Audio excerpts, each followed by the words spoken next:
Hello and welcome.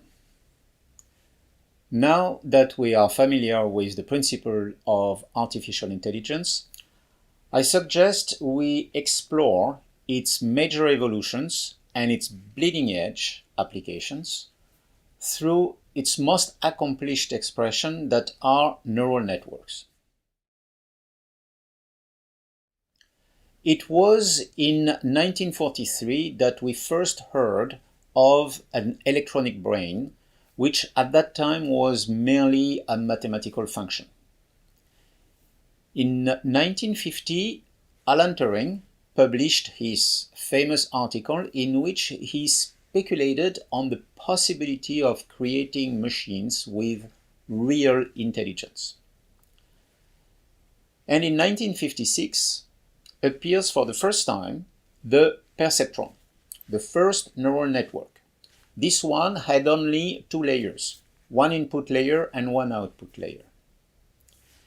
In 1960, Adeline, an improvement of the Perceptron, opens the golden age of neural networks that will experience a real frenzy for 10 years. In 1969, we have a problem. Neural networks prove unable to solve the XOR problem.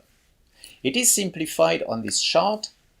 If we have in square 3 positive observations and 1 negative, we can separate them with a single line.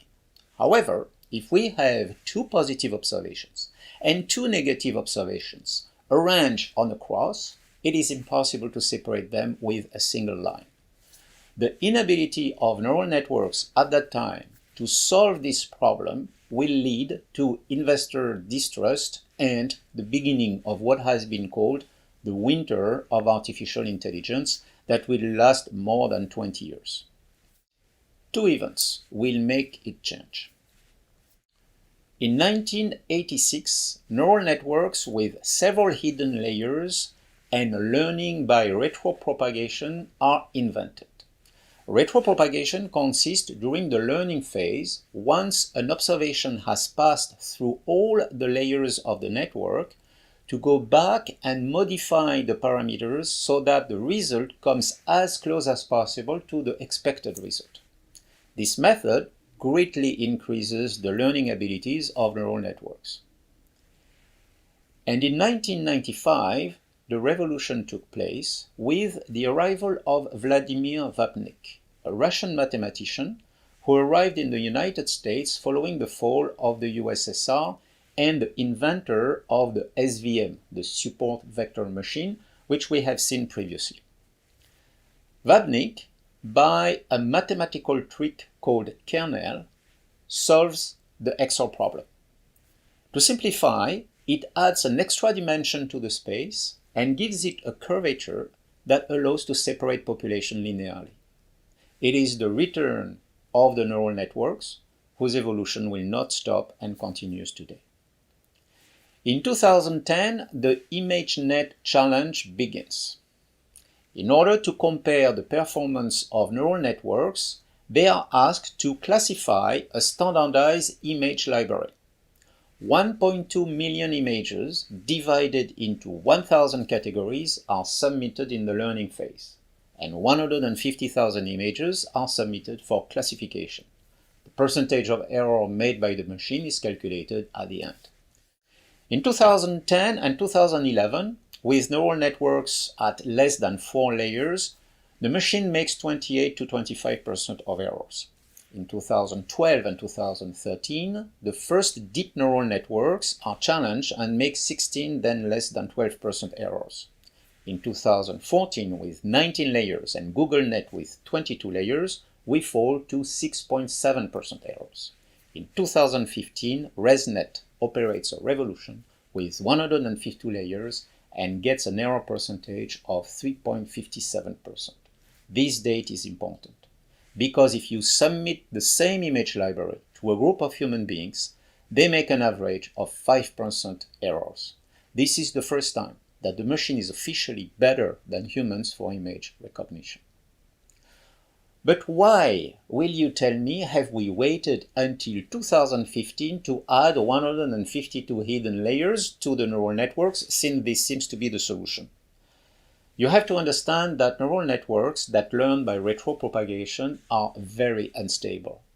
It's already difficult to maintain the stability of a 10 layers network, so using 152 layers is a real achievement.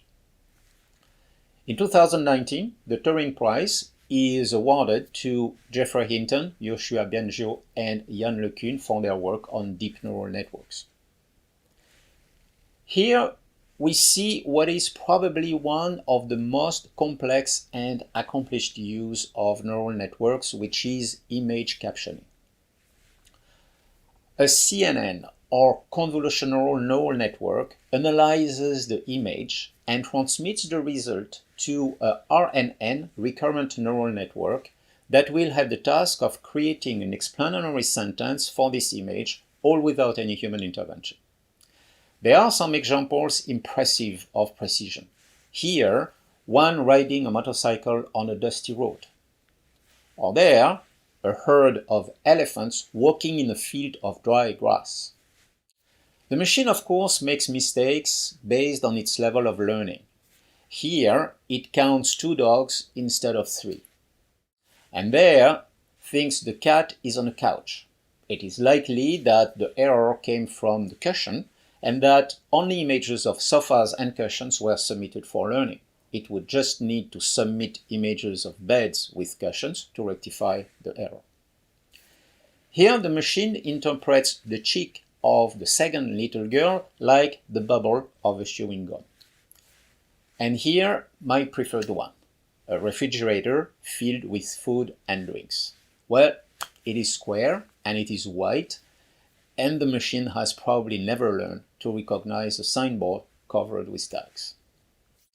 However, the performance remains impressive, and this technology continues to make remarkable progress. Today, among other things, it is at the forefront of the interpretation of medical imaging. Here we are now, at the end of this lesson, armed with a good understanding of what artificial intelligence is, its origin, its principles, and its functioning. It is important to conclude this lesson to clarify what artificial intelligence is not. Business intelligence, for example, is not artificial intelligence. Indeed, it proposes sophisticated analysis, but these results still leave users facing the problem of a decision in uncertainty. Automating a process is not artificial intelligence either. It is just a succession of rules with no uncertainty or the need for a decision. Even predictive modeling, if it remains an important and necessary step, is not, in the absence of automation and execution of the decision, artificial intelligence. What we need to remember is that since the 1960s, neural networks have been constantly evolving and improving. That they are today able to surpass humans in tasks of image, sound, writing, or language recognition. Let's be precise and accurate in our vocabulary. Machine learning is dynamic predictive modeling. We saw it in a previous course. Deep learning is the use of neural networks with more than 5 hidden layers. And just because there are statistics, graphs, and automation doesn't mean that it is artificial intelligence. This you have now understood.